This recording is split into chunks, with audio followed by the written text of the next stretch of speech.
have seen yesterday that when Krishnamurti was discovered and he was being prepared for the first initiation, he was taken to Master Cage by CWL, and Master Cage gave him instructions which he wrote down on waking up next day morning, and from those notes this book At the Feet of the Master was published. And with the publication of that book, Krishnamurti was introduced to the world as the coming world teacher. So today we are going to go through the content of that book, what Master Cage taught Krishnamurti. So his nickname was Alkyone. So maybe we will refer to him as Alkyone rather than Krishnamurti. And even the authorship of that book is also mentioned as Alkyone and not Krishnamurti. There has been a controversy about that book, in the sense that some people say that Krishnamurti did not write that book actually, because the manuscript in the handwriting of Krishnamurti is missing, not available. And what is available is the typed script of that book. And because of that, some people doubt whether Krishnamurti wrote that book. Because what actually happened was, Krishnamurti had written down all those notes on a piece of paper, and all that material was left at Adyar. And Krishnamurti went to Banaras. There is the Indian section of Theosophical Society in Banaras. So that is where he went, and he was staying there. And then there were a few interested persons, and Krishnamurti wanted to introduce that teaching At the Feet of the Master to those persons also, because he felt that will help them. And so he asked for his manuscript, he asked for his notes. So when CWL received that communication that Alkyone needs those notes so that he could teach or guide some persons there at Varanasi. So he thought that instead of sending the handwritten manuscript, he got it typed so that it is easy to read. And then he also felt that maybe he should ensure that all the content in that is accurate and no errors or mistakes are left in it. So he carried that manuscript to Master Cage himself, who went through it, made few corrections, added one or two sentences, which CWL says that he remembered K.H. having said those statements to Krishnamurti, but he forgot to note them down in his notes. So those sentences were added to that, and then the completely corrected typed manuscript was sent to Banaras, which Alkyone used to teach those persons. And from that only this book At the Feet of the Master was published. And since the original manuscript is not available, so people later on, much later on, that means in 70s and 80s, they started doubting whether Krishnamurti wrote that book at all.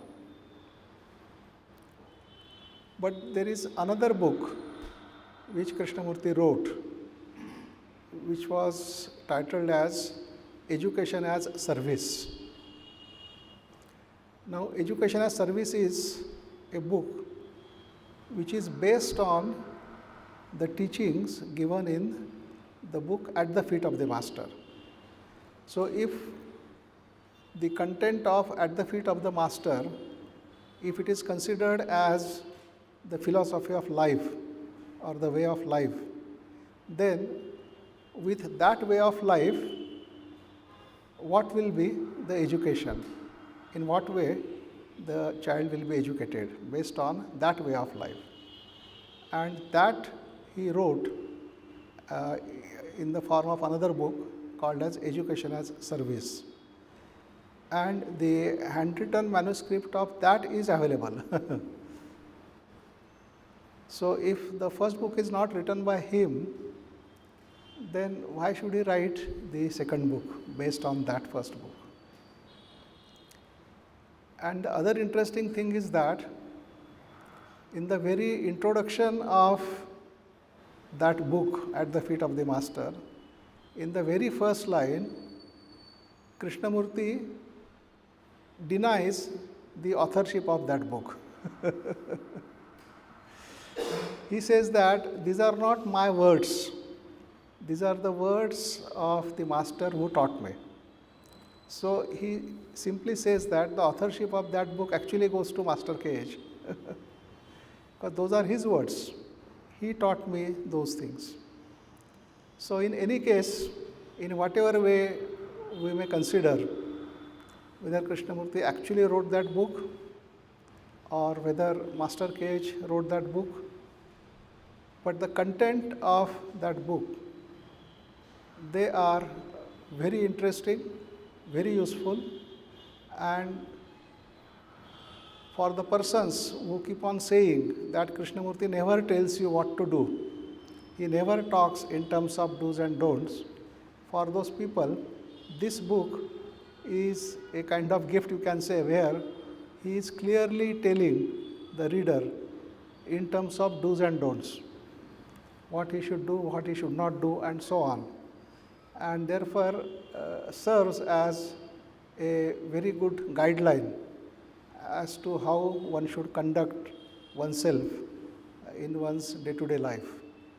So, from that point of view, this book is very useful. And whether it is written by Alkyoni or whether it is written by K.H., right? If it is written by K.H., then it is even better because the master can never make a mistake. He will only say what is correct. But later on, when world teacher started functioning through Krishnamurti and started communicating his teaching, then that teaching, when you go through it, may appear as quite different, quite radical compared to the teaching in this book At the Feet of the Master. And so, because of that, many people, they discard this book. They say this is not the part of the teachings of the world teacher. And whatever Krishnamurti later on said is actually the teaching of the world teacher. But what we are going to do in this today's talk, we are going to consider the content of that book At the Feet of the Master and try to find out in what way it is similar to what the world teacher later on talked about his teaching. So, in fact, we are going to look at this book in view of the later teachings of Krishnamurti, in view of the teachings of the world teacher. So, if we take teachings of the world teacher as the basis, and from that if we look at the content of this book, then how does it appear, how does it look like, what does it mean, right? And that will help us in drawing the essence from that book At the Feet of the Master and leave the rest of the things which probably may not be important. So, it would be an interesting exercise So, first of all, if we take that book at the feet of the master, and there it is said that what is the most important thing in life? So, the path leading to the master or the path leading to that kind of unfoldment is the only path, is the real path, and everything else is momentary, not long lasting. The only worthwhile and long lasting thing is to tread on the path leading to the masterhood or adeptship. So, which clearly means that every human being has the potential to become an adept, to become a master. So, it's only a matter of unfolding all the potential within us and therefore reaching that stage of the adept.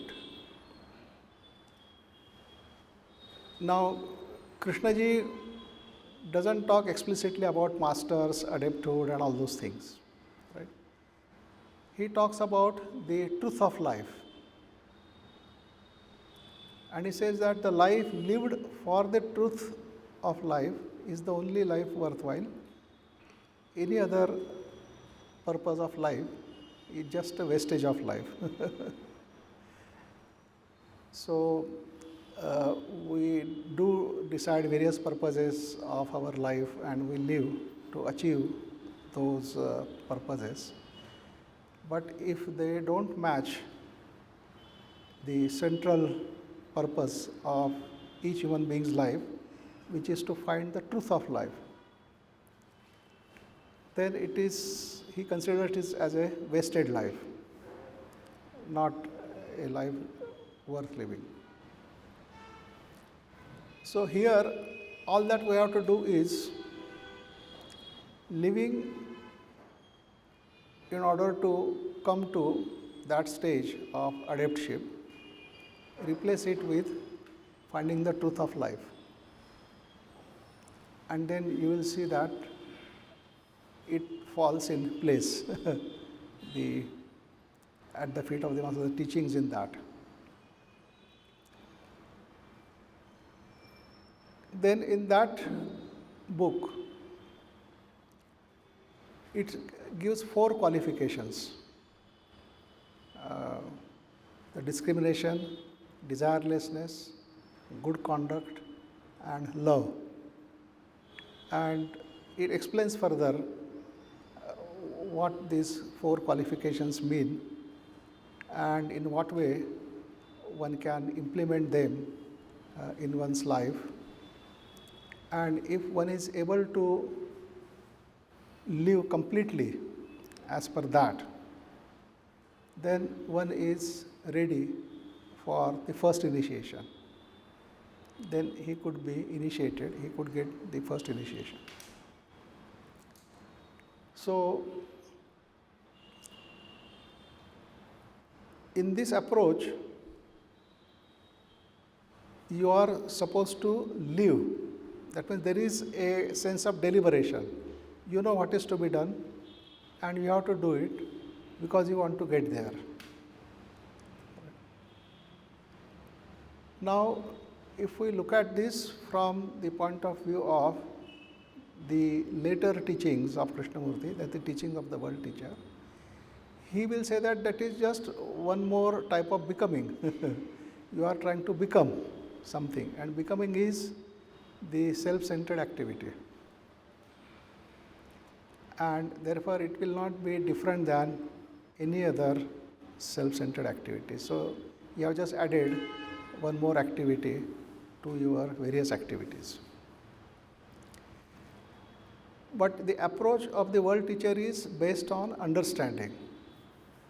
When you understand something, then nobody has to tell you what to do, because your action will emerge out of that understanding, so that you don't have to ask anybody what I should do, or you don't have to force yourself to do a certain thing. When you understand something Out of that understanding, you will act. Right? So, whatever is given in this booklet at the feet of the master, instead of trying to follow it, if you understand what it says, then out of that understanding your action will emerge. Then there is no becoming involved there. Because when you understand something, as per that understanding, the action happens. There is no question of becoming something out of that. So, your position will be, I am doing this because it is the right thing to do. And it is right as per my understanding. And therefore, I am doing it. I am not doing it in order to achieve this or that, but I am doing it because it is the right thing to do. I may be wrong in my understanding, and then there may be consequences, but out of those consequences, I will learn. I will modify my understanding and then continue as per that. So, this approach then emerges from the later teachings of the world teacher, that the action is based on understanding. Understanding is the base of everything. And when you understand things, you act as per that understanding, and then the consequences are generated as per that.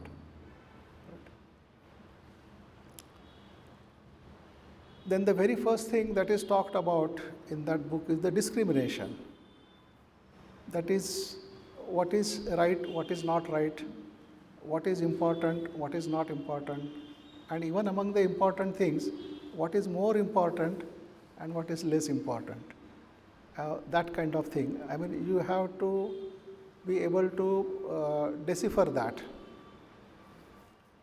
You should be able to find out what is essential, what is not essential, and so on. So, it is mentioned there that any action or any effort to achieve worldly things, that is the fame, the riches, the property, the skills, or whatever it is temporary, only limited to that particular life, to that particular incarnation. But are there things which are not temporary, which once you have achieved them, they are yours forever? So, those things, if you try to achieve, try to get, or you try to go after them, then that is more worthwhile than going after wealth and those things. Right? So, probably the reasonable stand would be whatever wealth, money is required for one's survival and whatever standard of living one wants to live. Up to that, one goes after it, but beyond that, it is not important. And then one has to employ one's energies and resources to explore this other thing, which is the truth about life, or to find out those eternal qualities which are not temporary, but which are the very life itself. And so here, one of the examples of discrimination, I mean, I will just give you two examples. In Brockwood Park, during one of the dialogues, a question was raised that it's a very fine afternoon, bright sunshine, very good weather, and absolutely ideal weather to go for a long walk. And a person wanting to go for a walk, but then at the same time, there is a work in the kitchen. There are lots of utensils which need to be cleaned. and if they are not clean, then people cannot have dinner because they won't have utensils to have the dinner. And so the cleaning of those utensils was also absolutely necessary. And the person who wanted to go for a walk, he was supposed to clean those utensils. So now there is a dilemma. If he goes for a walk, utensils remain unclean. People cannot have their dinner properly. Everybody is inconvenienced. And if he cleans the utensils, he misses that beautiful weather, not able to walk. So what he should do? Krishnamurti did not answer this question. He asked the persons to find out for themselves what they will do in such a situation.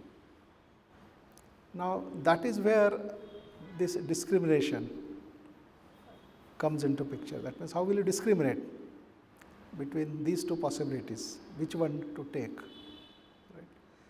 Now, naturally, in this book, At the Feet of the Master, where the helping the others is considered as the most important action, then from that it becomes very clear that he has to clean the utensils and then if time permits, he may go for a walk also, otherwise he has to miss the walk.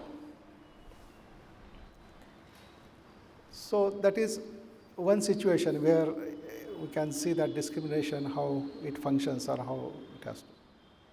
Then in another example, Krishnamurti was discussing with David Bohm, and he was telling about the technological achievements and some machine landed on the moon and so on, and he was very excited. And Krishnamurti was saying that, yes, all that achievement is laudable, no doubt, but of what use it is when half of the humanity is starving, not getting sufficiently the things they require, and they are suffering. So what is being done for them? And instead of that, if you simply use all your resources in these kinds of activities and then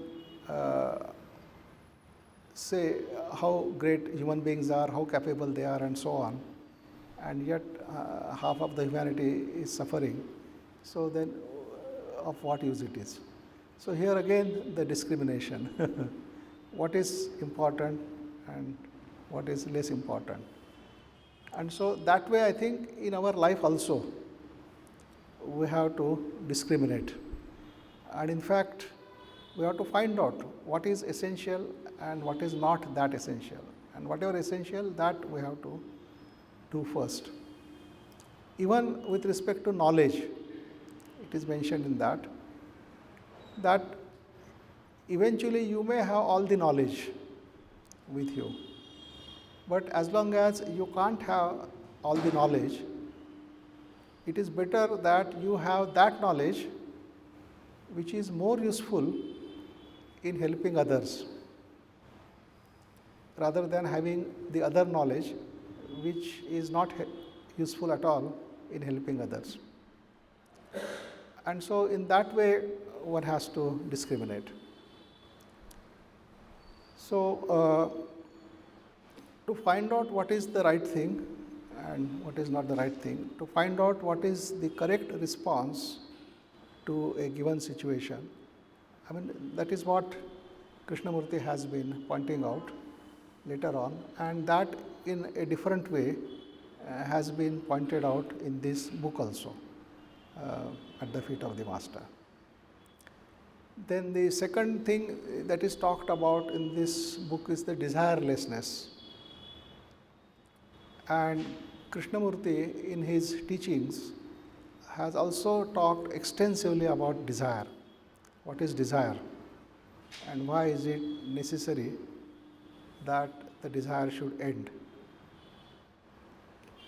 And exactly the same thing is said in this booklet also, that desirelessness is very important, because as long as the desire is active, you are not of much use to the master. He can't work through you.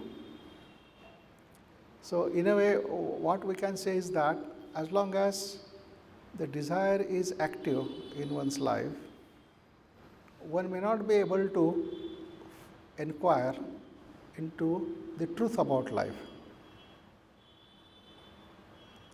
And therefore, this desirelessness is very important. So, what is desire? Now, here we have to consider what the world teacher has said about desire, that means the later teachings of Krishnamurti.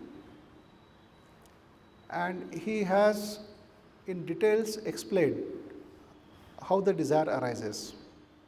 So, he has said a sequence, that is seeing, contact, sensation, and then thought forming an image around that sensation. And once the image is formed, the desire is born. So, then he takes an actual example from our day-to-day life. He says that, well, you are passing by a showroom, and in that showroom there is a beautiful shirt displayed, and you look at the shirt, so seeing, and you feel that shirt, and then there is a sensation. That means you imagine how good you will look if you wear that shirt, and with that sensation, right, you already formed the image of you wearing that shirt, and which means the thought forming an image that you wearing the shirt, and then there is a desire born in you. The desire is, I want that shirt. So, the feeling, the thought that I want that shirt is the desire. Then if you have money, you will go into the shop and buy that shirt, and you will fulfill your desire. So, the desire arises in this way, and then you will find that whatever you come in contact with, there is a desire corresponding to that. Desire could be positive or desire could be negative.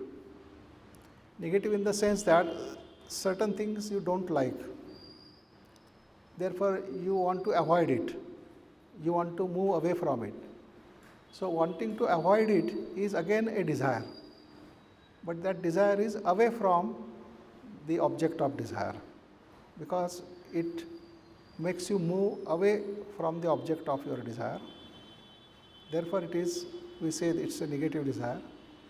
The other desire makes you move towards the object of desire, and so we can say that it's a positive desire. But desire, whether positive or negative, the basic mechanism, the basic nature is the same. That is seeing, contact, sensation, and then thought forming an image, and desire is born. That image, if you like, you try to move towards it. That image, if you dislike, you try to move away from it. Right? But the action of movement is with respect to that image, this way or that. Now, as long as there is a desire active in one, it's not possible to inquire into truth of life, because a person doing such an inquiry will have an image of that truth, and he would like to achieve that image. So, which means that it is not truth at all.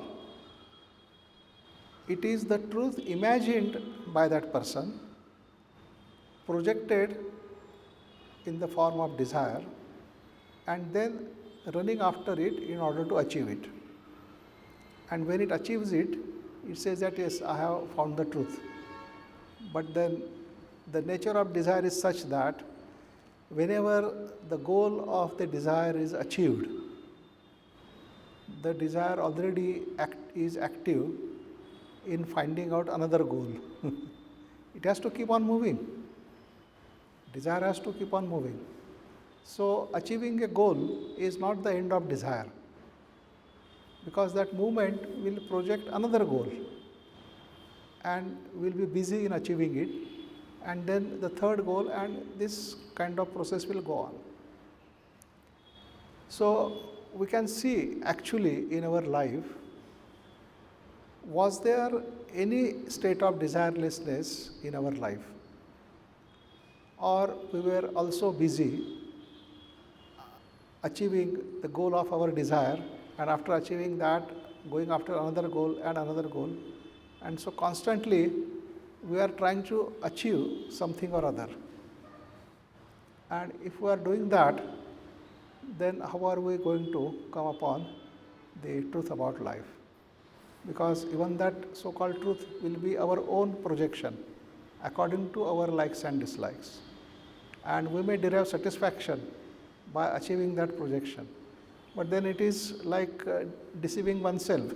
It's a self-deception, and therefore it is of no use. So, as long as desire is active, you cannot even inquire into the truth of life. Right? But then, how does one get rid of this desire? Wanting to get rid of desire is another desire. And so, you may be just substituting one desire by another desire. So then, how does one approach? I mean, what is the approach to this?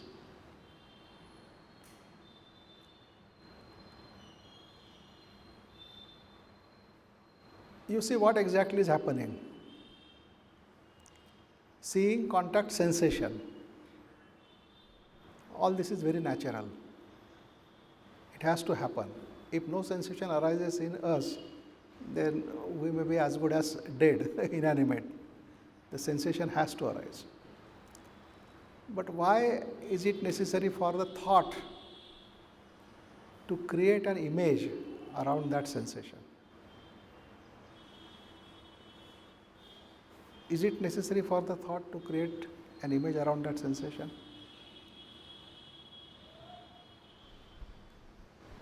What does it achieve by doing that? If you don't form an image around that sensation, then what happens to the sensation?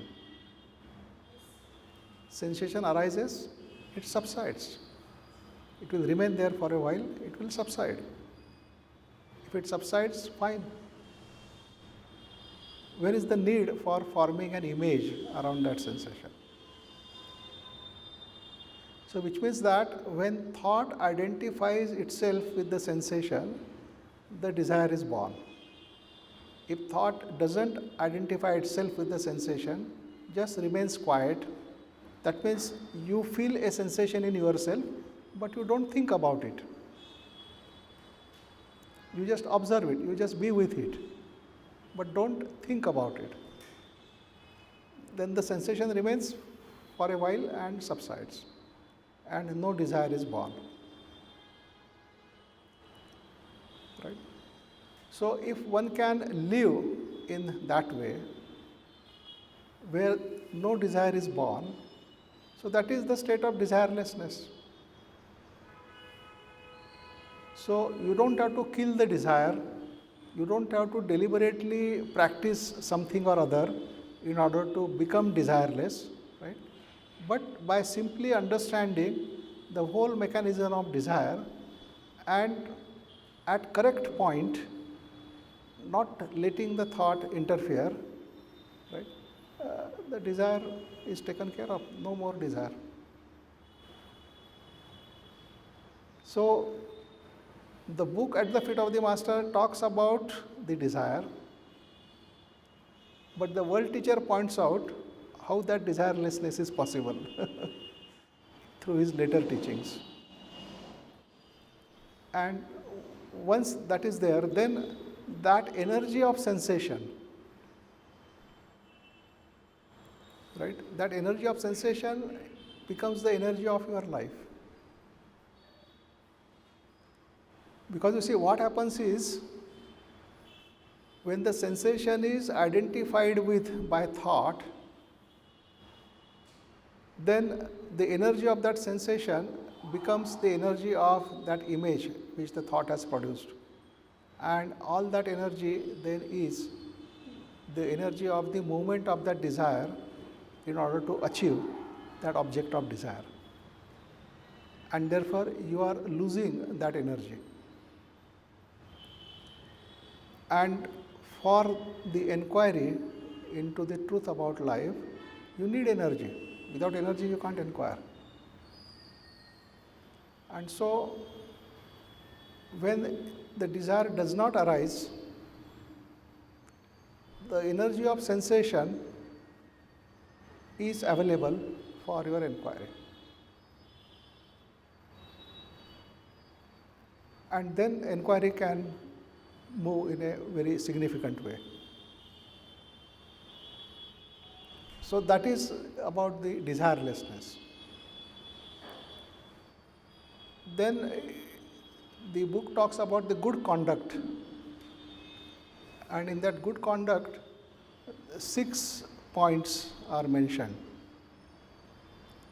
The one is the control of the mind, second is the control of the action, third is the patience, fourth is the cheerfulness, fifth is the one-pointedness, and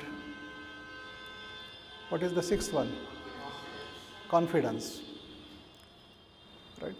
So these are the 6 points the book talks about.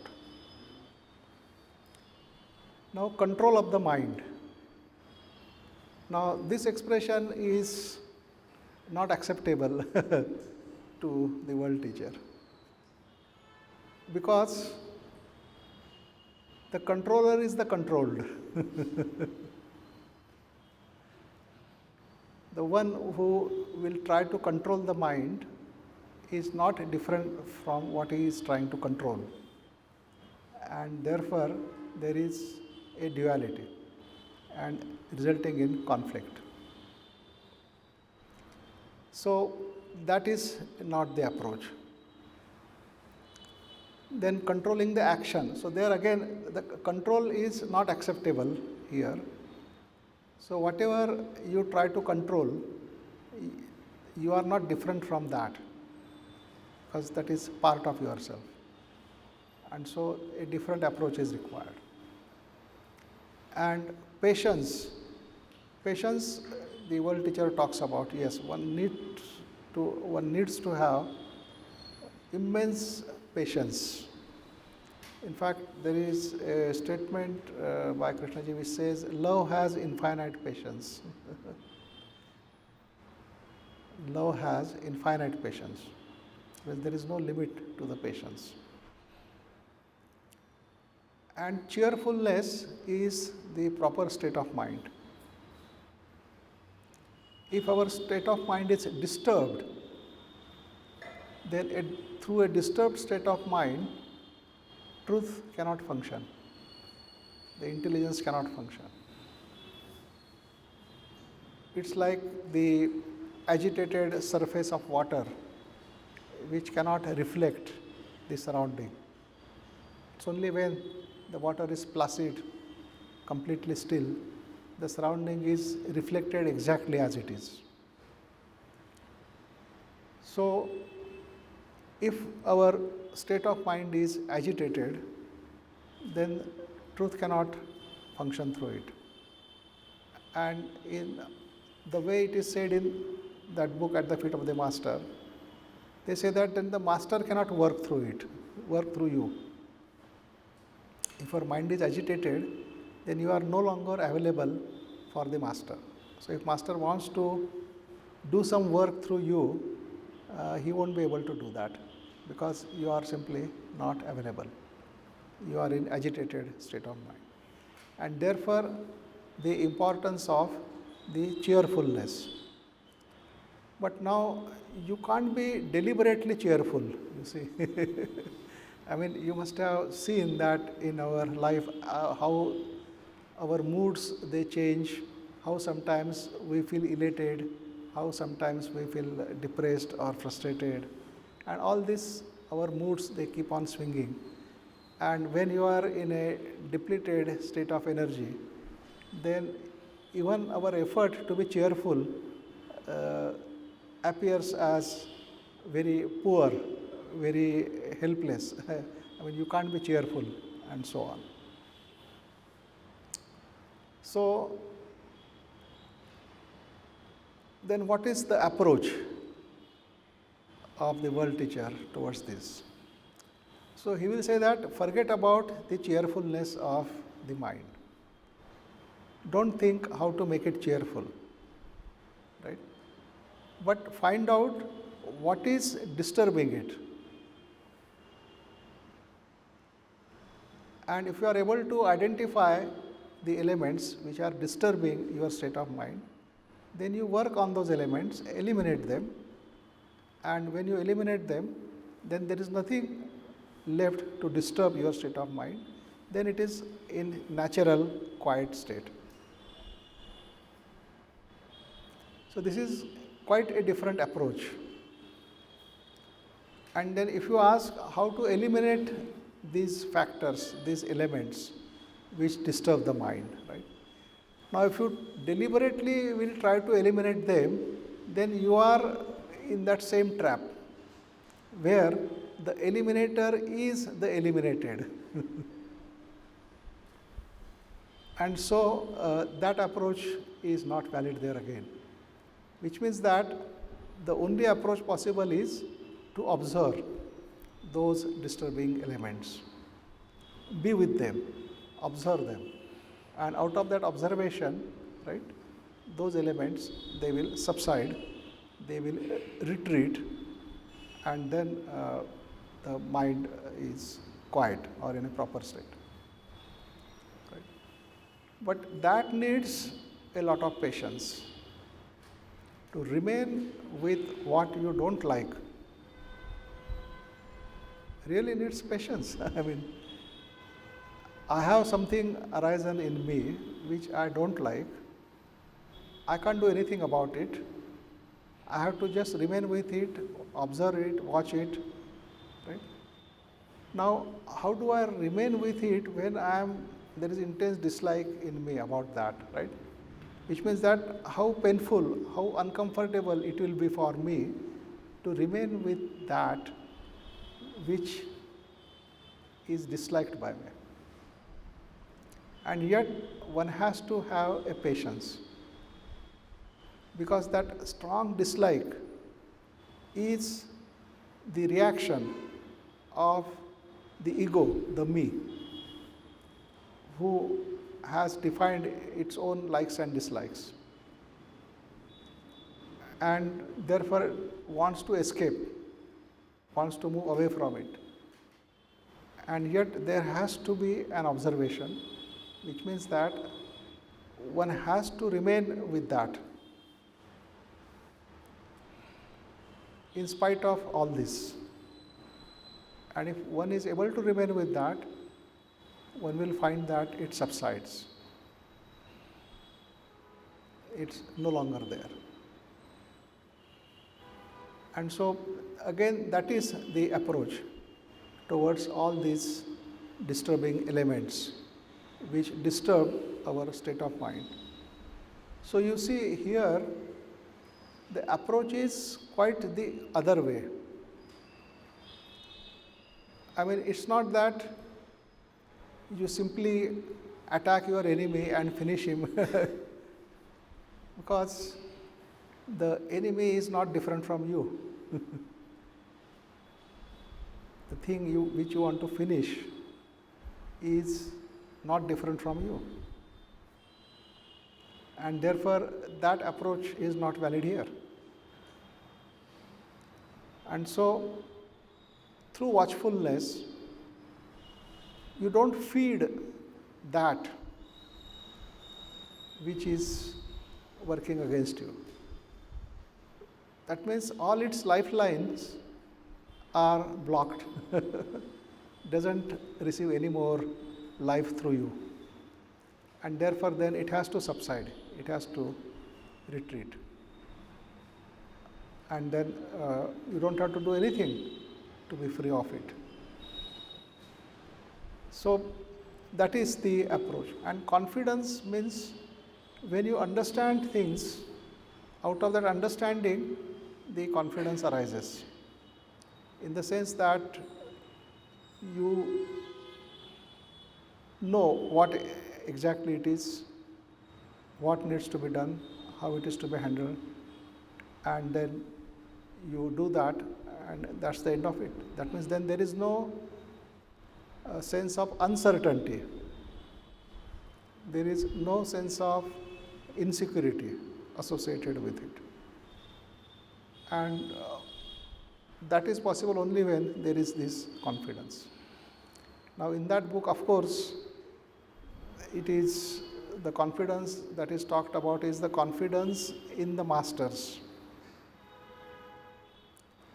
But here we would say that the confidence about the order of the nature, the order of the universe. That means the whole universe, the whole nature is in complete order. There is no arbitrariness. And when you understand that order, then you have that confidence that nothing which is disorderly, nothing which is out of that order, different from that order, can happen. Everything has to happen as per that natural order. Then you are completely free of this sense of insecurity. Then you can just do whatever the right to do, whatever is right to do, only you will do that. So that is about this good conduct. The goodness, I mean, when you try to be good, then you are actually not good. That is why you are trying to be good, right? If you are good, then you don't have to try to be good, right? And the goodness which Krishnaji talks about, the goodness is possible only when the self is not. As long as the self is active, then the goodness that goes with that is the goodness projected by the self, and therefore it will be a relative goodness, because whatever is good from the point of view of the self, whatever is good today may not be good tomorrow, it may turn out to be bad, because the judgment of the self keeps on changing with time, depends on its mood, depends on its likes and dislikes, which themselves are not fixed, not constant, they also keep on changing. And so what is good and what is bad, that keeps on changing according to the self, and therefore that is no longer a goodness at all, it is just the opposite of badness. That means the goodness of the self is the goodness which is opposite to the bad. And the interesting statement of Krishnamurti is that every opposite contains its own opposite. So the goodness which is opposite of badness, that goodness contains that badness. And therefore it is not goodness at all, it is just part of the badness. While he says that there is what is called as absolute goodness, which is not opposite to badness. And that absolute goodness is possible only when the activities of the self are gone or quiet, self is not active. So again we can say that the goodness prevails where the self is not.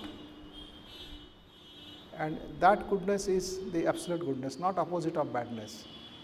So which means that whatever is good today will be good tomorrow was good in the past also. There is no variation in that. So it is a kind of eternal quality which remains what it is and does not change as per the circumstances or situations.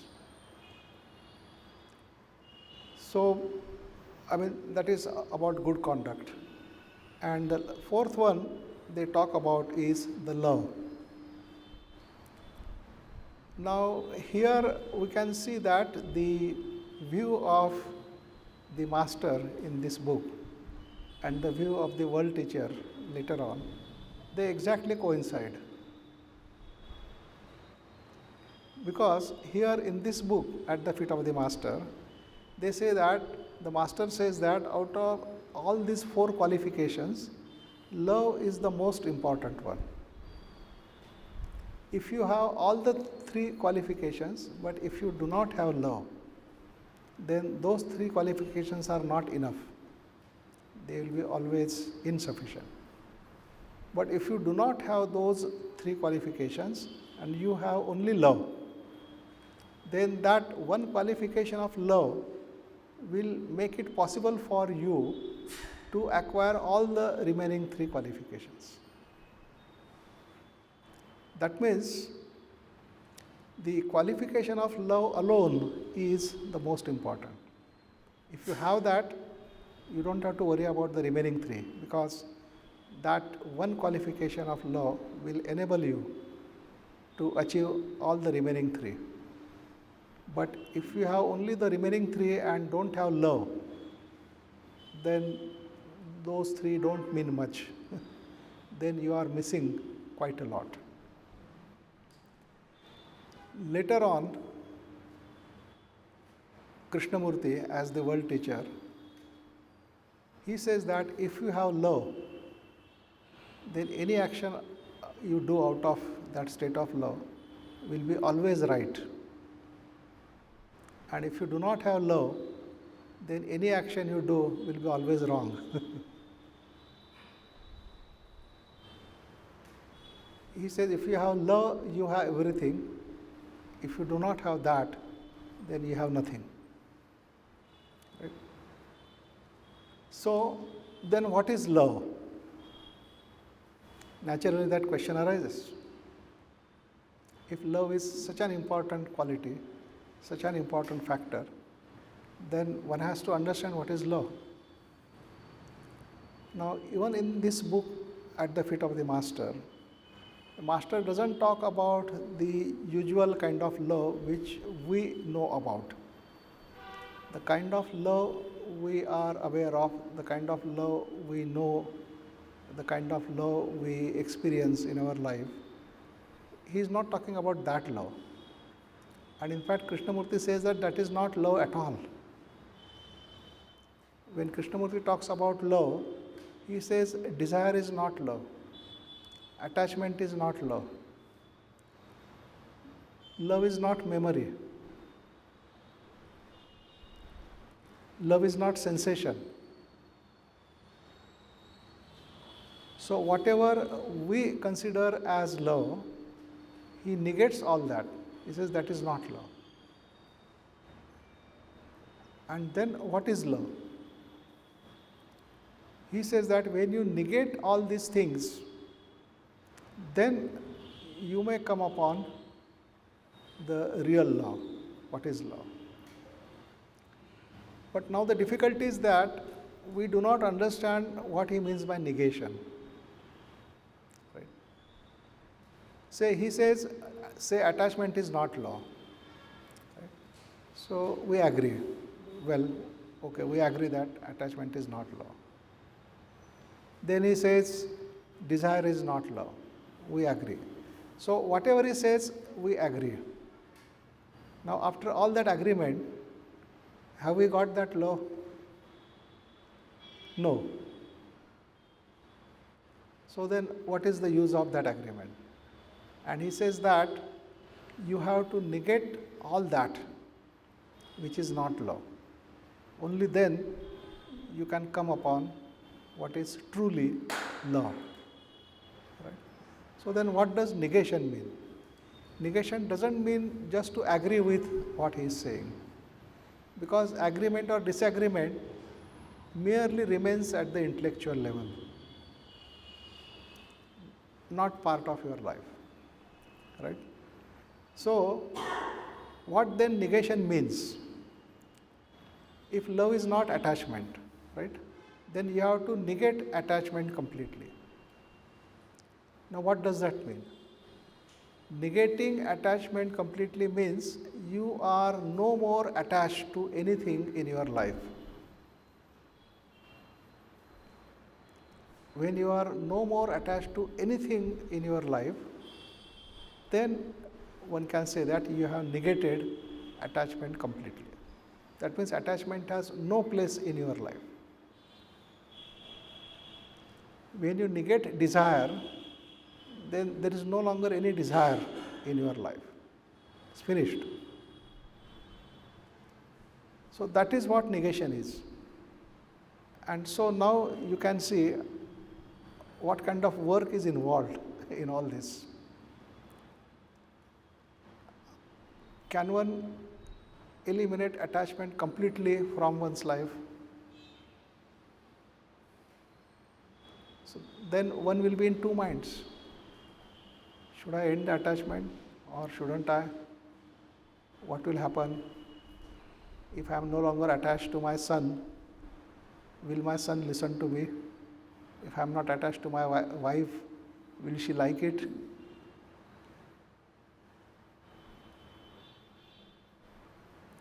So there are all these things, all these issues, they come up. And therefore, it is not simply a matter of do's and don'ts, but one has to really inquire into this. One has to really understand what is attachment, what it does, right? And so, one of the example that can be pointed out is, when you are attached to something, what is your attitude towards that thing? You are very protective about that. You are very careful in your handling that thing.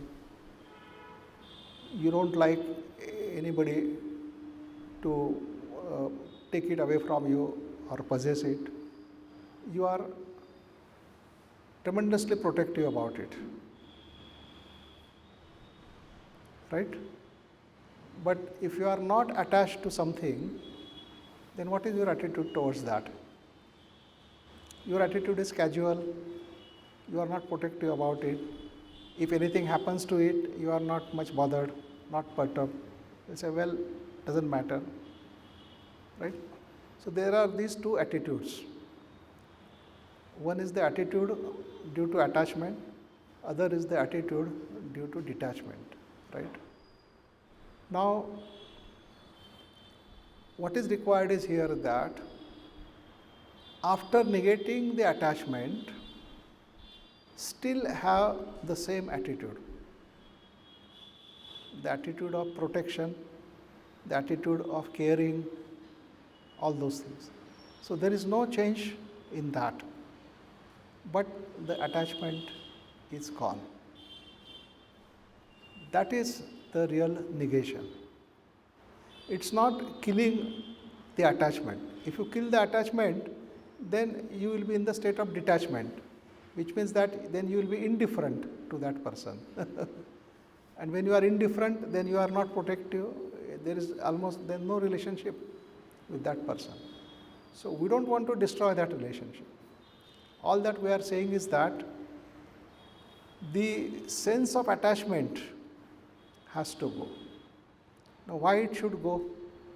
Because you observe, if you are attached to something, what happens to you, right? If you are attached to your wife and she looks at another man, what happens to you, right?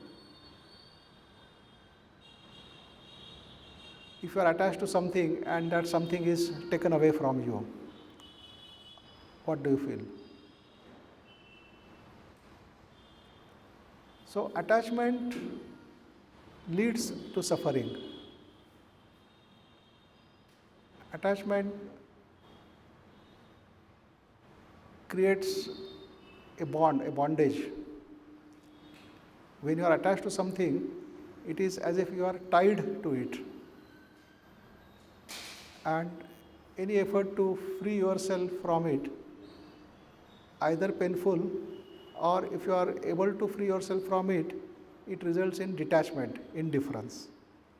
And which means that all that intensity, all that warmth which you had experienced in that attachment is also lost.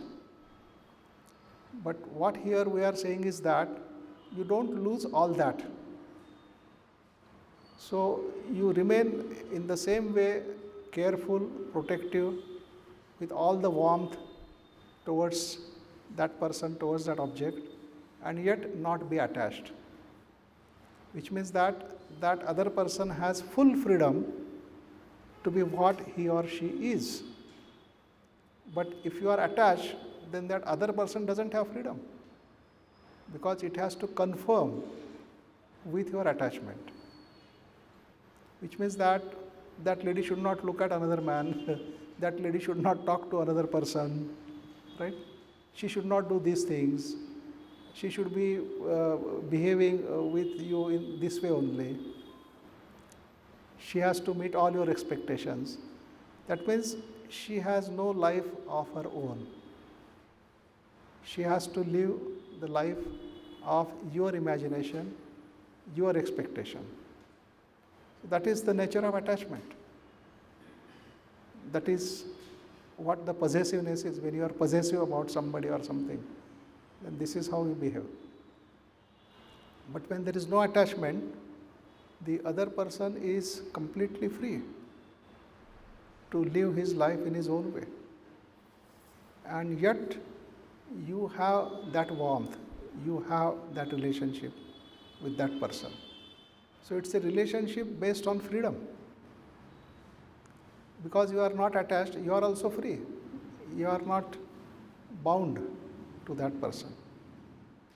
And out of freedom, then there is a proper relationship. And then there can be a possible understanding between the two. So, what we are trying to say is that whatever that is not love, when it is eliminated or negated from one's life, then what actually is love can come about. And when Krishnaji talks about love, he says that with that love goes compassion, freedom, intelligence, beauty. So you think of any positive quality of life, and all those positive qualities, they go with love. So if you have love, all those qualities will be also part of your life.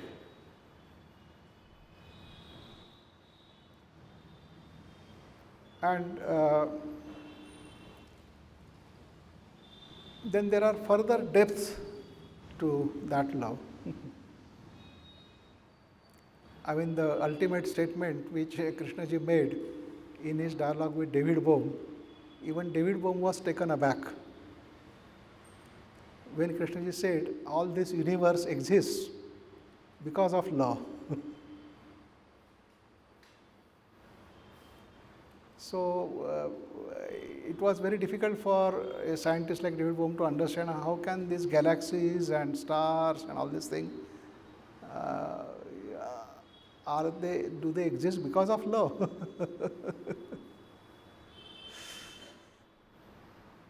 But that is so. Yes? Yes. The universe exists because of love. Yeah. Yes.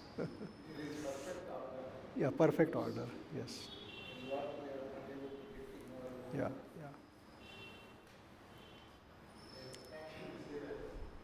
Yeah, and yeah, there is, yes, yeah. In this At the Feet of the Master, this book, the Master is talking about love. Now, to understand that approach, they say that from one, the many arose, and those many were not aware of what they are. Right? They were just like seeds. They were not aware of what they are. And in search of that awareness, they descended. That means they drew material around them, kept on descending, till they descended to the lowest possible level, which is the physical. Now, there was no further descent possible than that. Now, at that physical level, they started experiencing vaguely some sensation due to the impacts from outside. The impacts at the physical level created a vague sensation in these many. And that sensation was their first experience of what is it to be alive. And that very first sensation of what is it to be alive drew them to seek more and more such sensation. And that is where you can say that the evolution of consciousness, the unfoldment of consciousness started. And with that, this whole manifestation, the life, the plants, the animals, the human, and all these things, right? And yet, there was still that movement to find out what actually they are. Those many going through all this, still they had not found out actually what they are. But they want to find out. So there is a natural pull towards that finding out, that what actually they are. Now that pull is considered as love.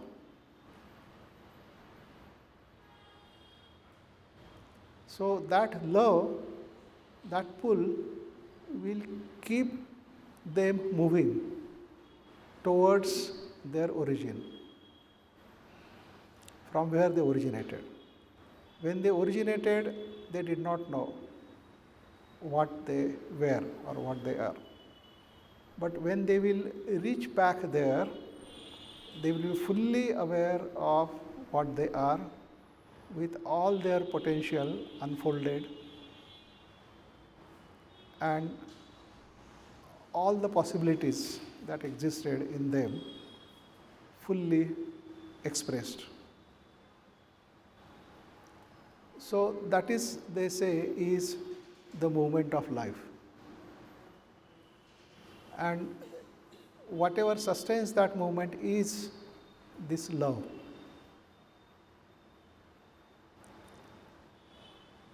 So that is how it is said in this book, At the Feet of the Master.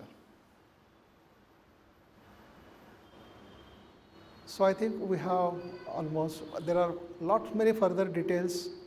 There are lots of small suggestions pertaining to our day-to-day life and what we are supposed to do and all those things. You can read that book and then you can know what are those suggestions. Apart from that, there is also a book written by C.W.L. and Annie Besant which is actually the commentaries on At the Feet of the Master. Now, the title of that book is, I think, Talks on the Path of Occultism. And there are 3 volumes. The first volume is the commentaries on At the Feet of the Master.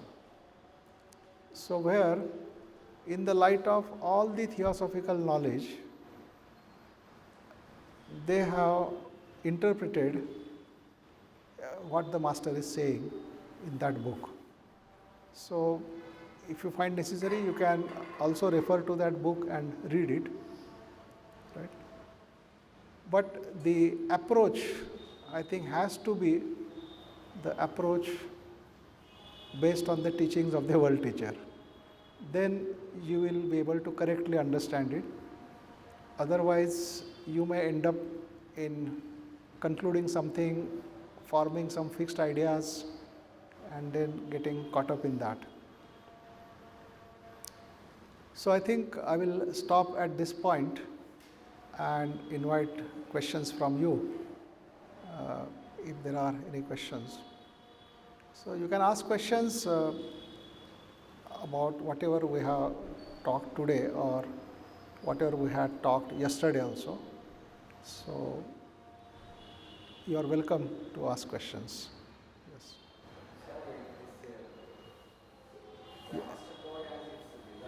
Yeah.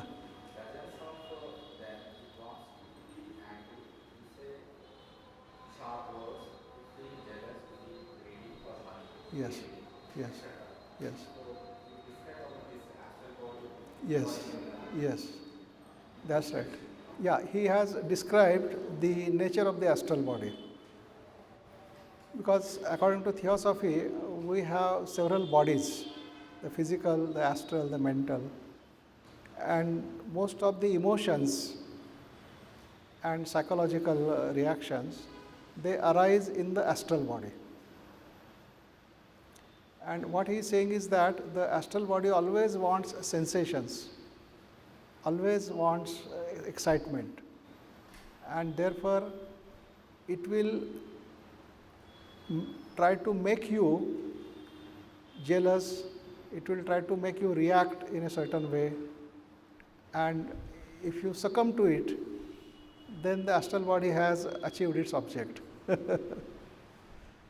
So, what he is saying is that whenever such thing tries to arise in you, you have to ask yourself, is it you who wants to be jealous, or is it the astral body which is trying to make you jealous, so that in those vibrations of jealousy, the astral body can enjoy.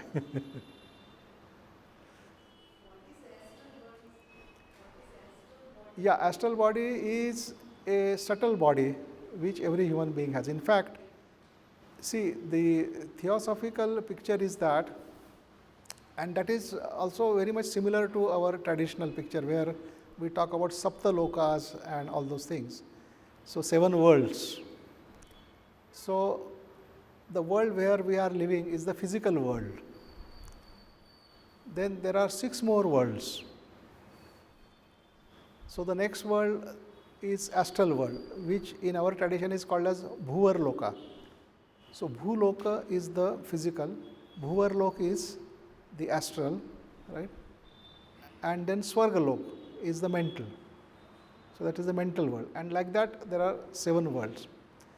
Now, corresponding to each world, we have a body. So, we have a physical body corresponding to the physical world, we have an astral body corresponding to the astral world, we have a mental body corresponding to the mental world. So, no, astral body is not jealousy. Let me say this. Now, what is the significance of these bodies? In order to function in the physical world, you have to have a physical body. If you do not have a physical body, you cannot function in the physical world. So, in the same way, in order to function in the astral body, you have to astral world, you have to have an astral body. So, astral body is necessary in order to function in the astral world, mental body is necessary in order to function in the mental world. Now, with us, the physical body is fully developed, we are able to function freely in the physical world. In the astral world also, the astral body is sufficiently developed, but yet we are not able to fully function in the astral world, because there is still further development required.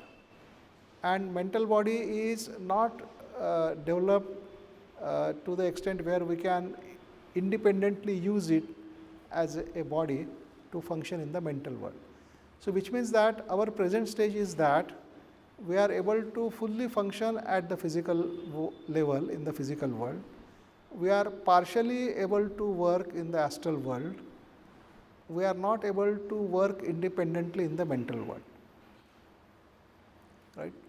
And therefore, this whole purpose of life, or this whole movement of unfoldment or evolution, is to develop those bodies so that they are fully capable of functioning in those worlds.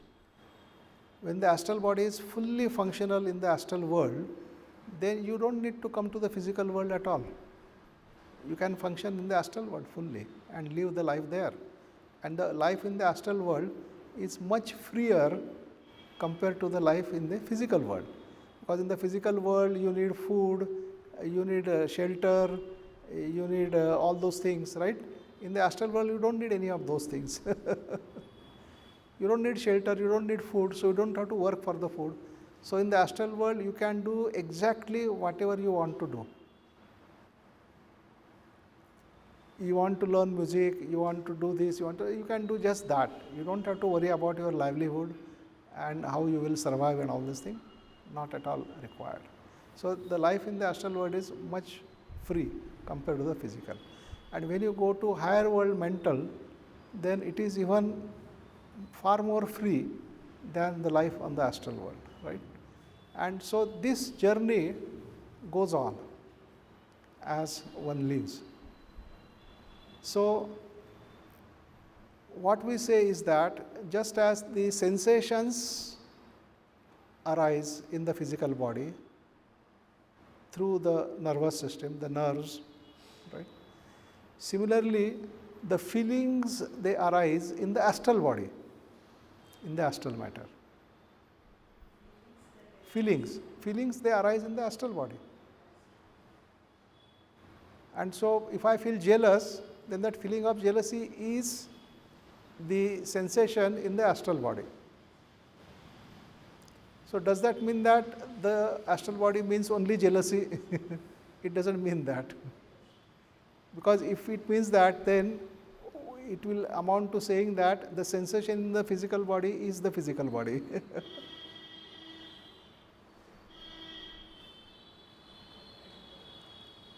And so on. The thoughts, they arise in the mental body, and all the logic and all those things. So, this whole movement of evolution is to enable even those subtler bodies, so that we are able to function in those worlds. And when one is able to function in, say, the world which is much higher, they call as nirvanic plane or nirvanic world, right? When one is fully capable of working in that world, then one doesn't have to take birth at all. One doesn't have to come to the physical level at all. So, that is called as the mukti in our tradition. In theosophical terms, they are called as jivan muktas, or the masters which do not have to take birth in the physical body, because there is nothing left for them to gain from that birth in the physical body.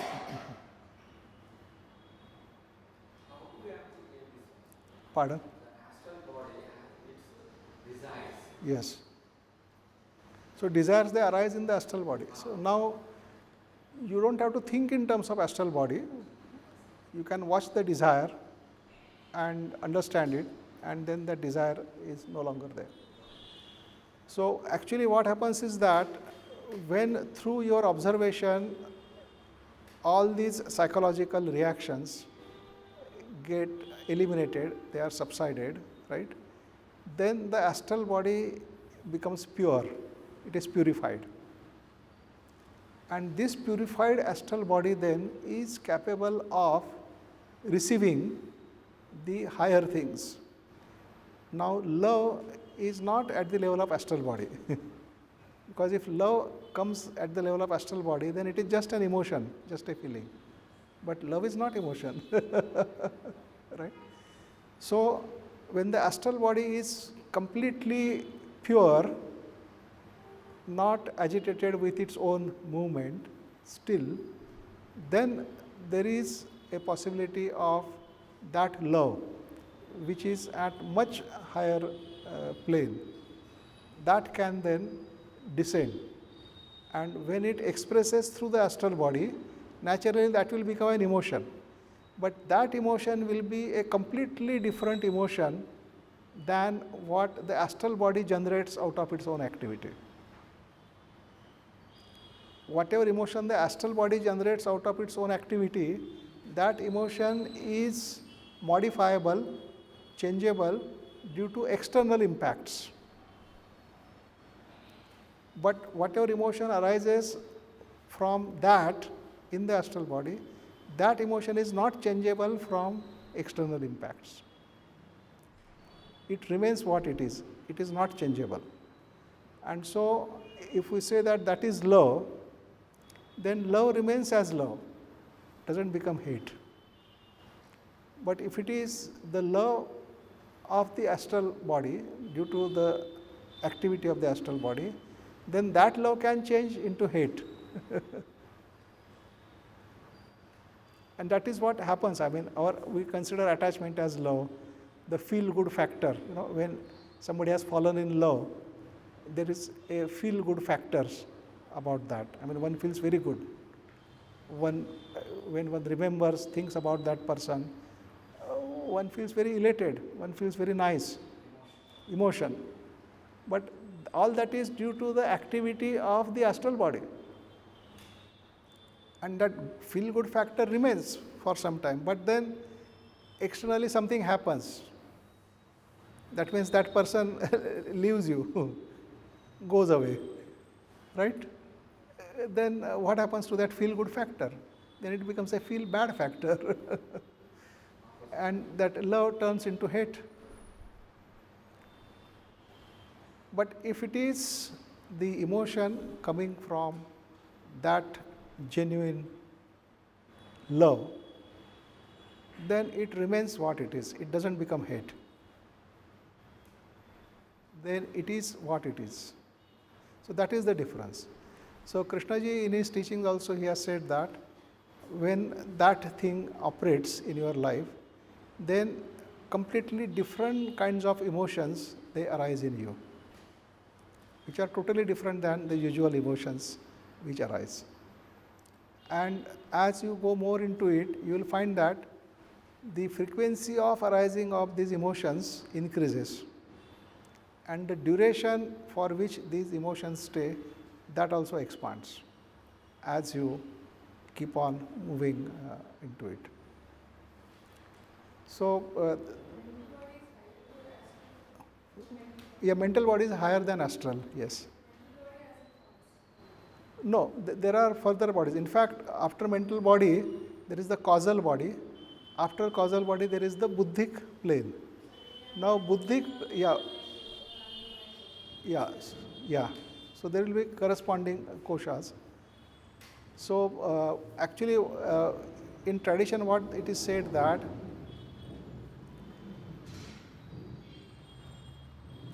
all these corresponding bodies, right, when they are fully functional, they are called as shariras. And when they are not functional or partly functional, they are called koshas. So we have Annamaya kosha, Pranamaya kosha, right? Manomaya kosha, Vijnanmaya kosha, all these things. But when they become fully functional, then they are no longer koshas, they are shariras. That is in tradition also they have that thing. So when we talked about buddhic, so the real love exists at the buddhic plane. And the consciousness of the world teacher also exists on buddhic plane, doesn't come down. And if the world teacher is the Lord of love, which means that you want to meet the Lord of love, you have to raise yourself up to the buddhic plane. And for that you have to go through all these things. That means your astral body has to become fully functional, then the mental, and like that you will reach the buddhic plane. Yes. Yes. Yes. Yes. I mean, see, one way is to make yourself capable and reach the buddhic, right? Other way is you put your house in order. That means the astral body completely quiet, pure, not busy with your own activity. Then that can descend into the astral body.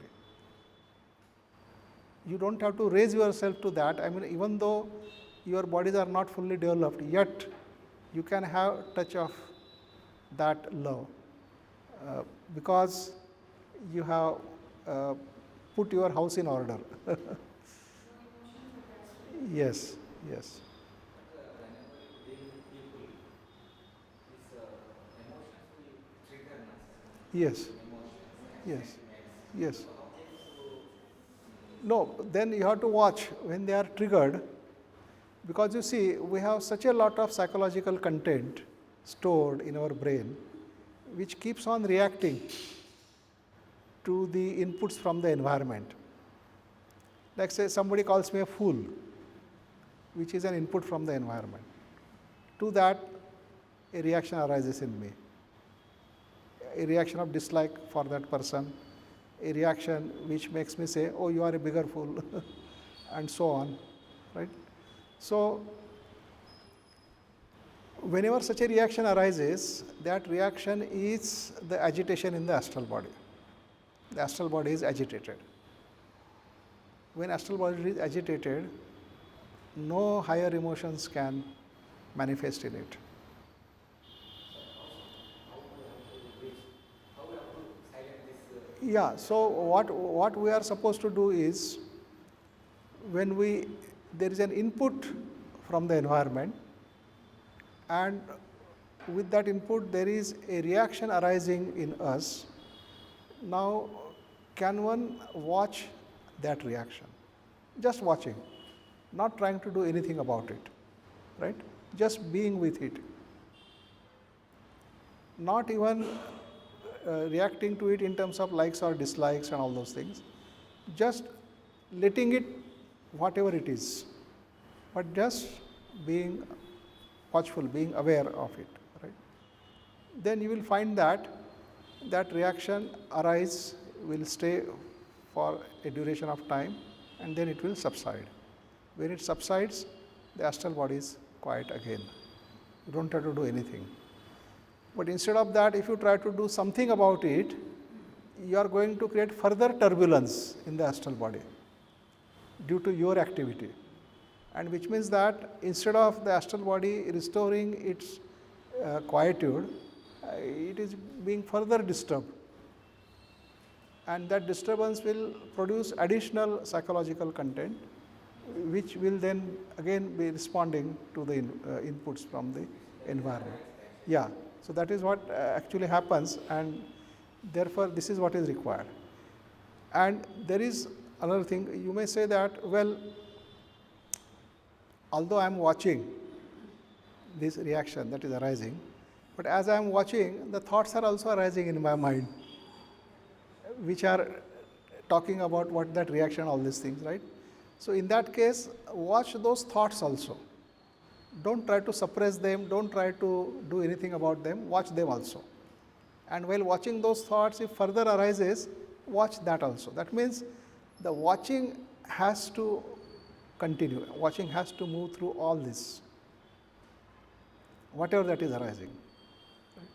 So when the watching is maintained, watching is stabilized, then what arises and what subsides doesn't matter because everything is being watched. Some emotions very irritating. Yeah, now there are various traps because certain emotions we like, and when we like an emotion that has arisen, we get caught up with that. Then there is no longer watching.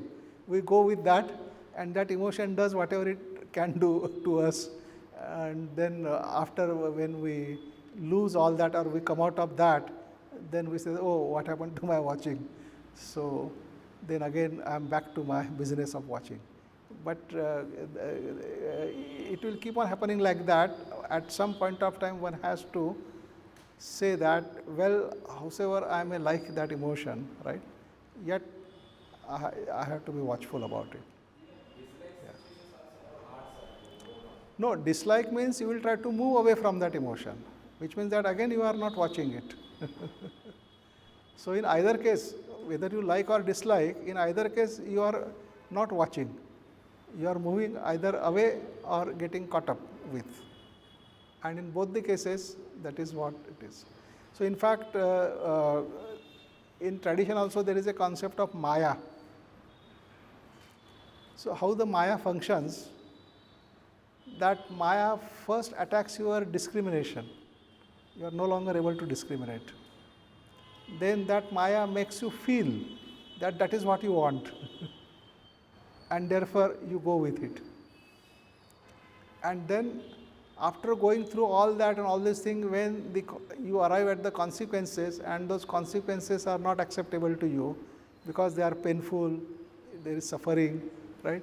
Then you start asking, oh, how did I get caught up?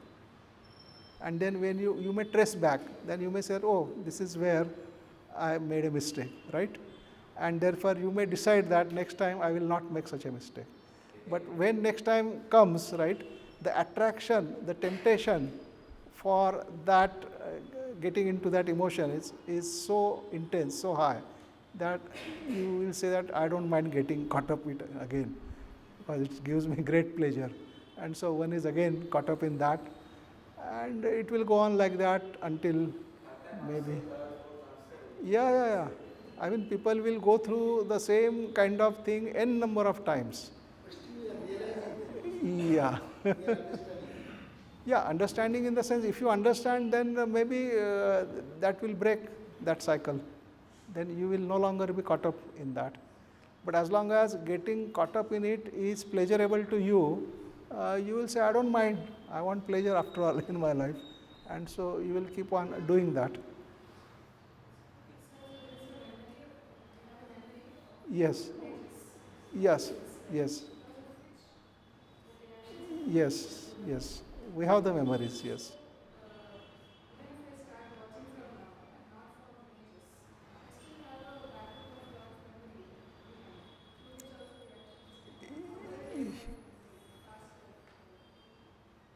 Yeah, I mean, those images actually tell us what it is. You see, it's a very subtle way the images interfere. We are not even aware. You see, the moment, say, you are looking at an object, and the moment you say it's a tree, image has already interfered. Otherwise, how did you know it is a tree? There is an image stored as to what is a tree, and that image has confirmed. That means it has associated itself with that object, and then you say it's a tree. So the image has already interfered. Right? So you may not be able to prevent the interference, but you can watch that interference. The watchfulness is possible. And as long as there is watchfulness, you will not be taken over by what is happening. Yeah, yeah, yeah. And even if the emotion arises, that emotion is also being watched, so that can't take you over.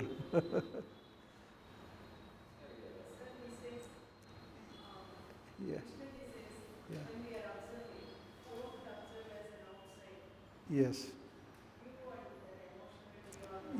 yes.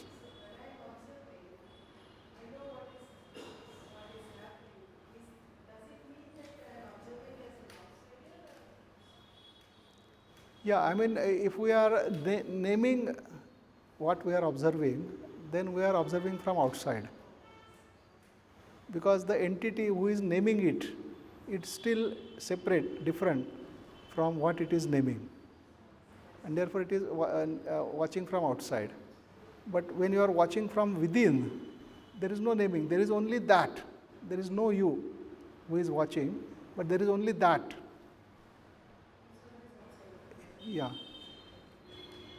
Yeah, Paresh, you have been wanting to ask for a long time. Go ahead.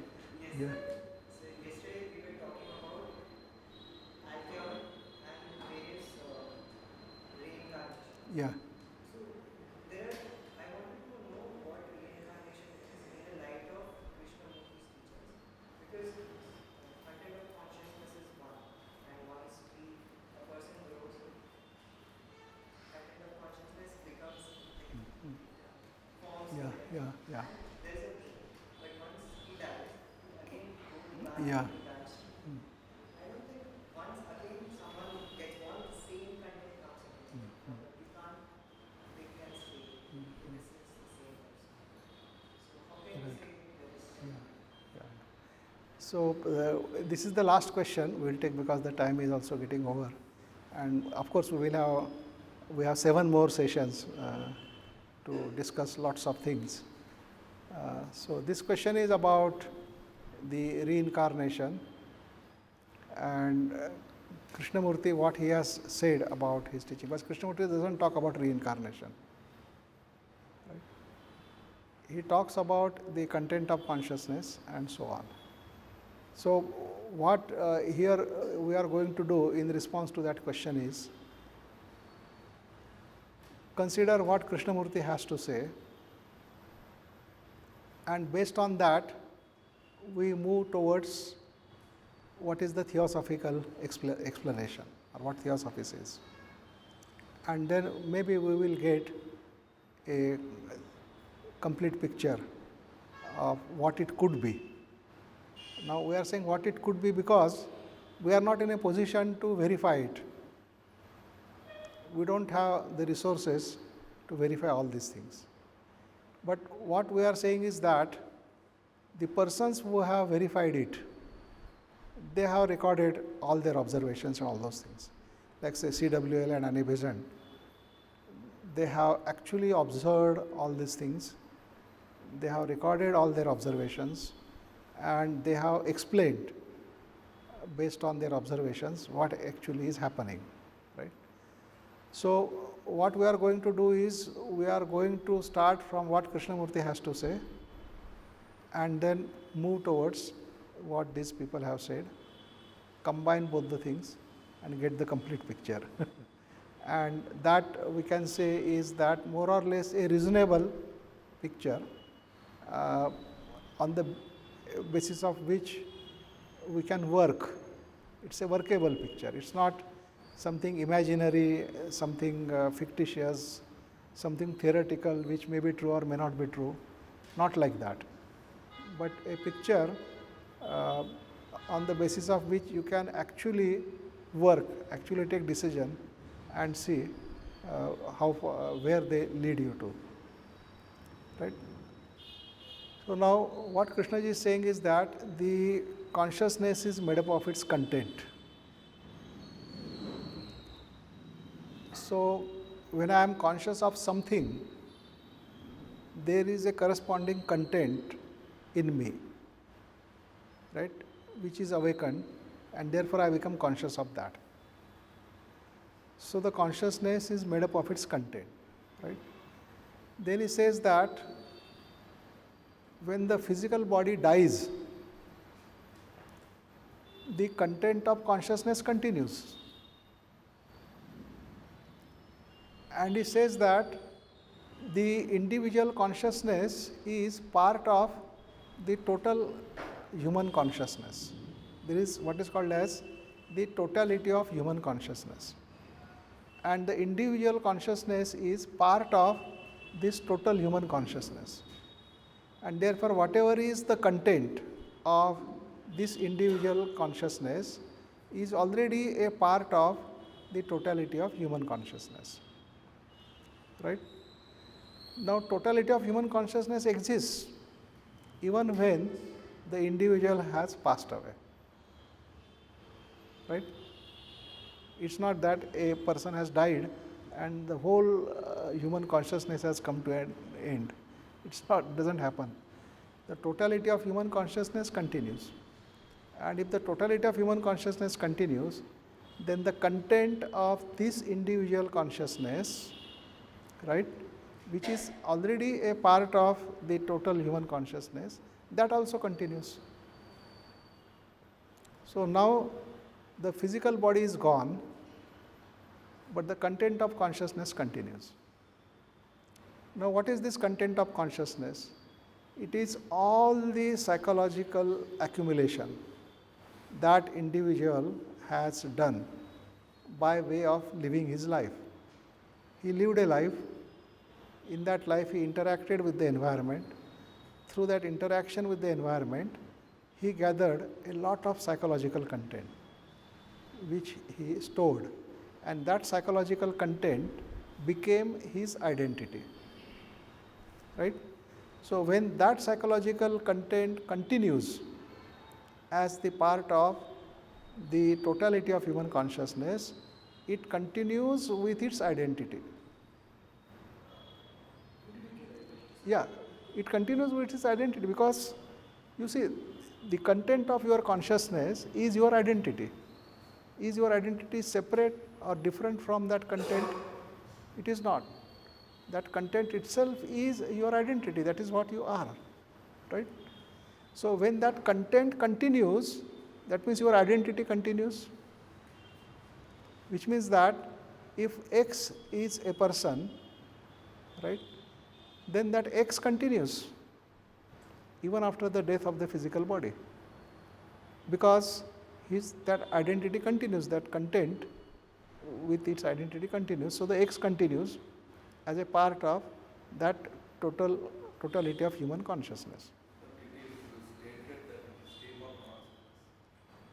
Yeah, the totality of human consciousness is described as a stream of consciousness, is described as the field of consciousness, right? There are various descriptions of that. But apart from that, I mean, whatever may be the description, this individual consciousness with its identity continues even after the death of the physical body. Human consciousness is full of individual consciousnesses. Yes. Yes. Yeah. Now, yeah, please go ahead. Yeah, you can use. Yes. But yeah, actually the stream is not a correct simile because the stream has the beginning and the end. While the stream of consciousness which Krishnamurti talks about, he says there is no beginning and no end.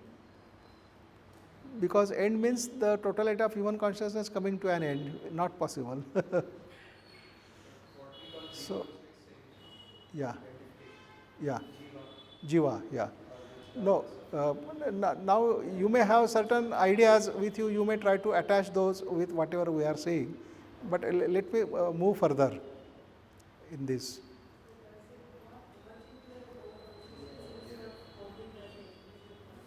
What is that? No, there is no question of merging. See, if you say it is merging or it is merged with the totality of consciousness, then what was it that was preventing it from merging when the physical body was alive? See, I am alive.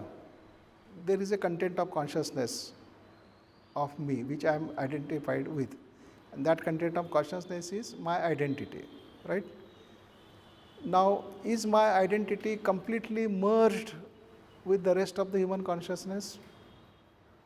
If I say yes, then why do I consider myself as separate?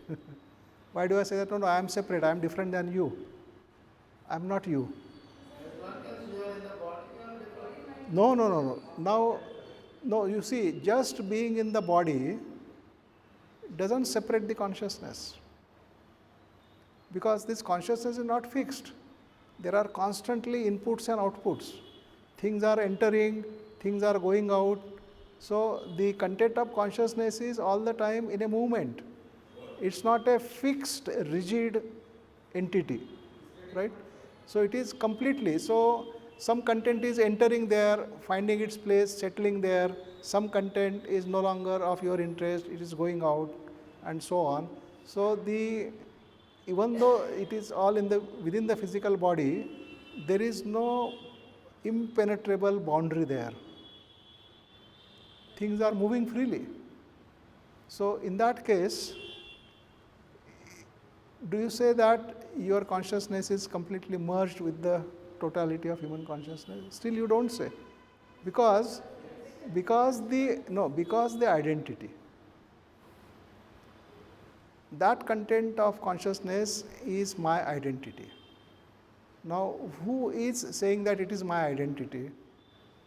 That is the self, that is the center. So, no, after that the center continues. The body is dead, center is not dead. Yes. The body is gone, the content of consciousness with its center as the me continues. So it doesn't have a physical body, but it has all the content, everything else, and it continues. And so it lives its own life in that field of consciousness. Now this is where we can bring in the theosophy. So the content of consciousness is contained in the astral and the mental body. Pardon?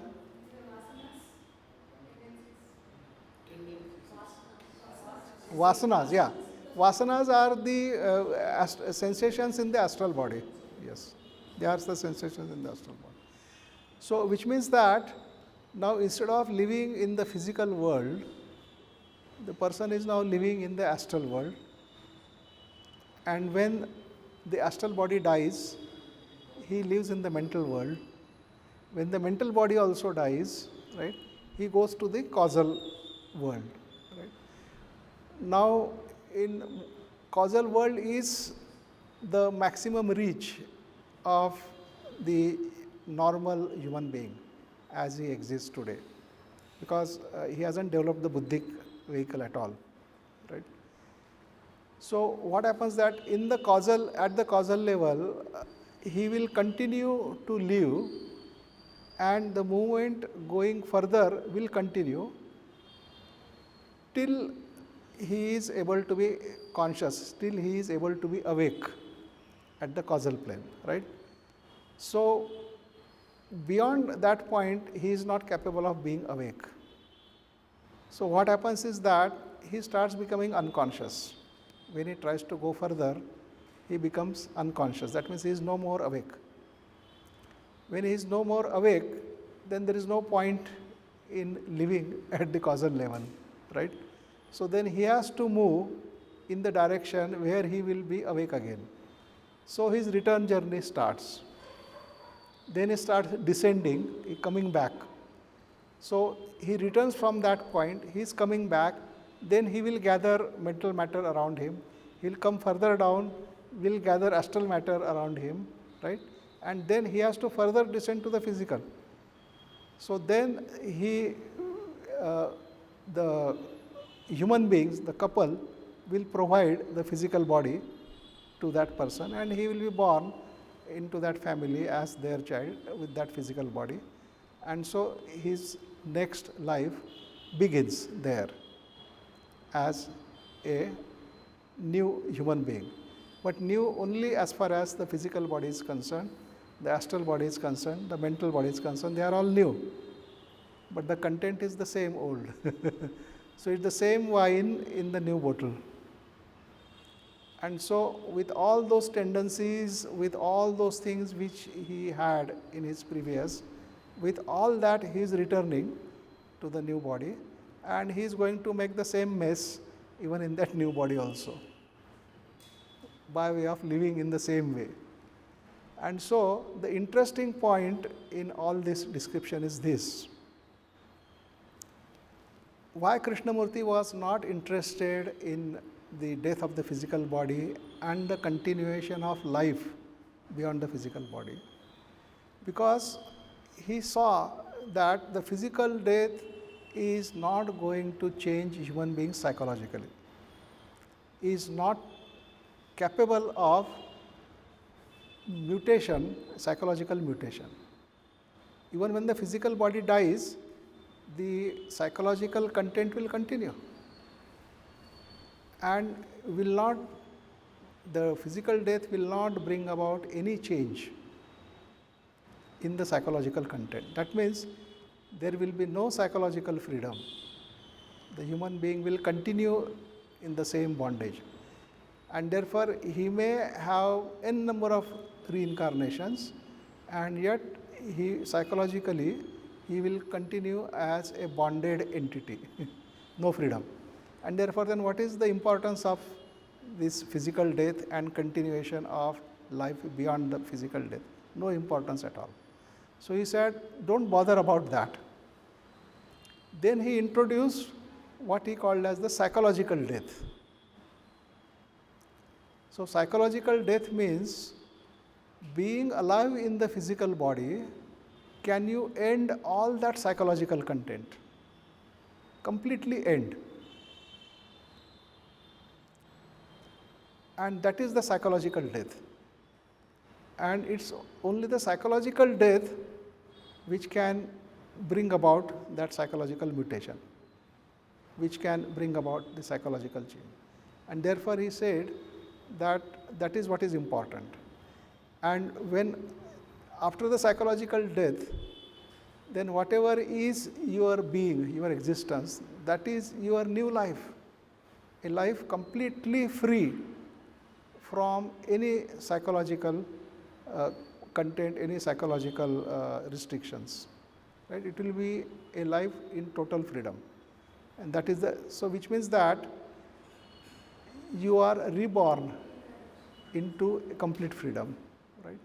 And so he says that, is it possible to die psychologically and reincarnate now, not after the physical death? Yes. No, now, now you are asking, no, that we have described completely, no? We have described that completely. You continue as an individual in the astral world, then your astral body also dies. Then you continue as an individual in the mental world, mental body also dies. Then you continue in the causal world, but in the causal world you are not able to be fully awake throughout the causal world. So you will keep on moving till a point where you are not able to be awake. No freedom, no freedom. You have to return back. Because if you don't return back, you are no longer awake. If you are no longer awake, which means that you are no longer alive. That means the movement of life has stopped. Yes.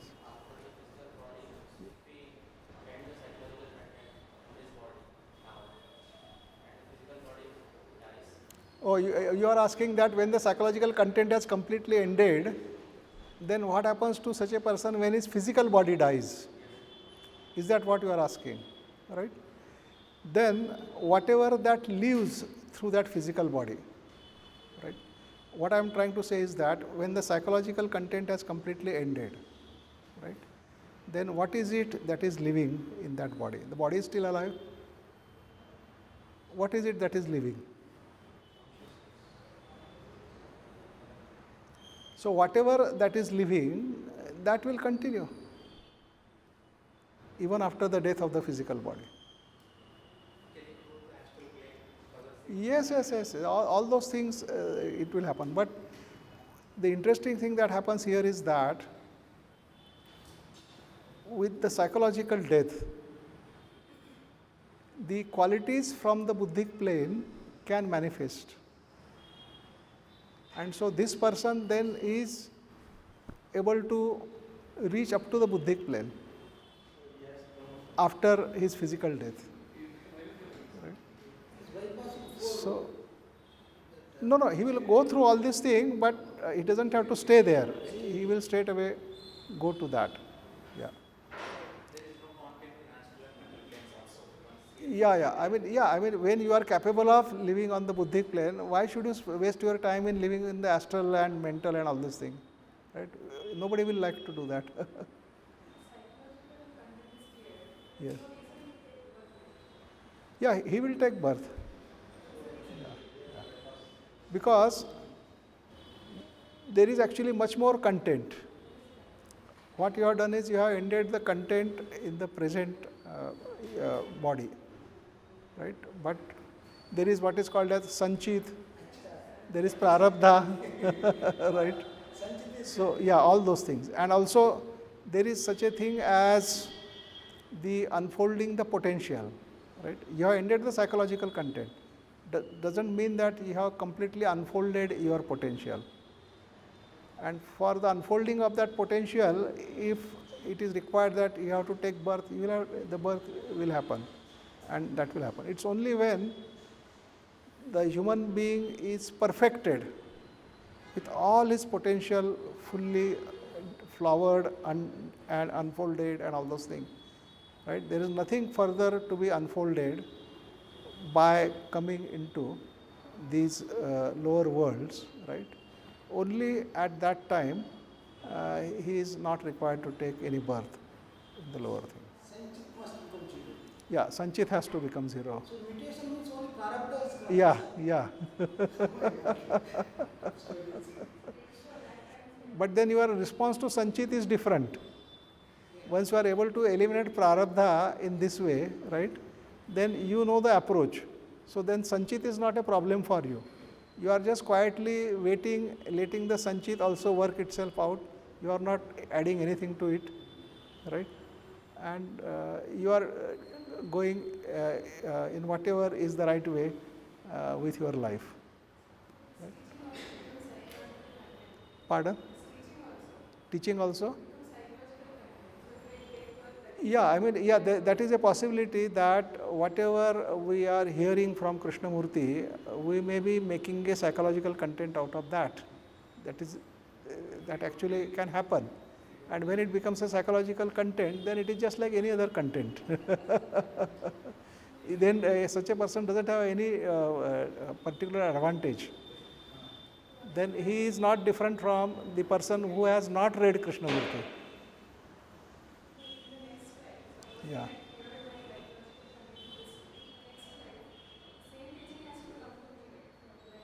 Yeah, I mean, you see, whatever you achieve in this life continues with you in the next life. It's not that it is finished. Because that is why they say, no, at the feet of the master, it is said that you work for those things which become your permanent part, and don't work for those things which are only for this life. So the wealth, property, and whatever, they are only for this life. Next life, you can't carry them up to the next life, right? But if you have developed certain qualities in you, right, those qualities, they will remain with you even in your next life. So say you have learned some music, right, and achieved certain skills and certain talents, that will continue with you in your next life. You are not going to lose it. Yes, the qualities remain. Qualities remain. So which means that nothing is wasted. You don't have to be afraid of losing whatever you have achieved in this life, right? It will remain with you. So we'll stop at. You want to add theosophical knowledge. What will? You explained as Yes. Krishnaji. Yeah. You said that you are going to explain theosophical point of view. Yeah, that I have already explained. No, I talked about astral plane, mental plane. That is there. Yeah. So that is the theosophical description. So Krishnamurti, we have taken only up to the continuation of the identity of the psychological content. But then how it continues and what happens to it further, for that we have taken the theosophy and explained it. So like public administration we have here, some other administration is there. No, I don't think it's a question of administration or all these things, but there are forces of nature which keep on working, and as per their work, the order gets created. So it's not like here we appoint this person, then this is vacancy, and then that. It's not like that. In the nature, yeah. I mean, see, the natural order, the natural harmony, and total cooperation. I mean, you can say that suppose all this group of persons sitting here, right? Now, if they understand completely, right, what they are doing or what they want to do, right? They understand it completely. Then while doing that thing, if somebody notices that, oh, there is a lack of something here, right? Now, will he wait for somebody else to do that? He won't wait. He will immediately do it. And he will take care of that. And at the same time, if something else is noticed by somebody else, he will immediately attend to it. So there is a perfect cooperation. There is no such thing as you have to ask, call that fellow plumber, get things done, and no such thing. The natural order works in such perfection. And so this kind of cooperation is not possible as long as the ego as the center exists. When the ego is there, it will say, why should I do that? Let somebody else do. So that is the point. These masters you spoke about age, Yes, yes, yes. They have already passed all these stages. Yes, yes. Long ago. All the seven. Yes, yes, yes. They have already gone through all this. Yeah. That's why they are Jivan Mukta, no? They are called Jordan. Yeah, they are Jivan Muktas. Yes.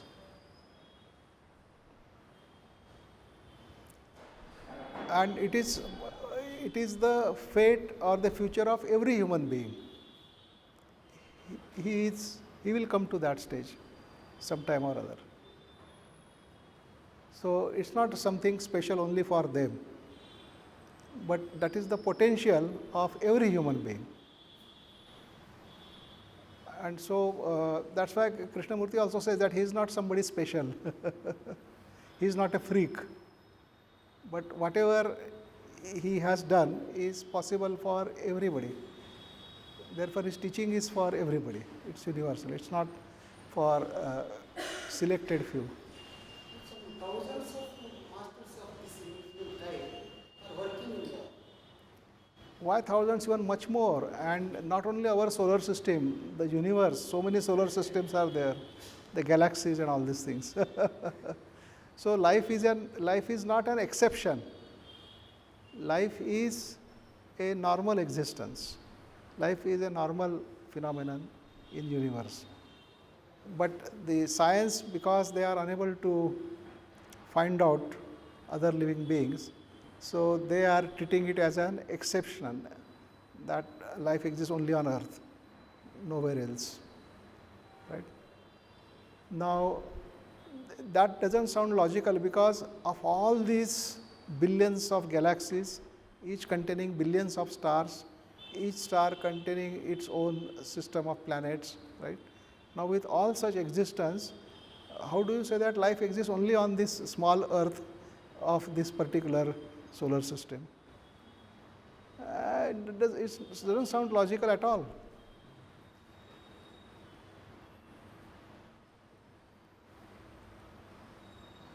So anyway, I think we'll stop here, and our next session will be at Naimisham on Saturday and Sunday, and there we will continue further with this exploration with the story of Krishnamurti.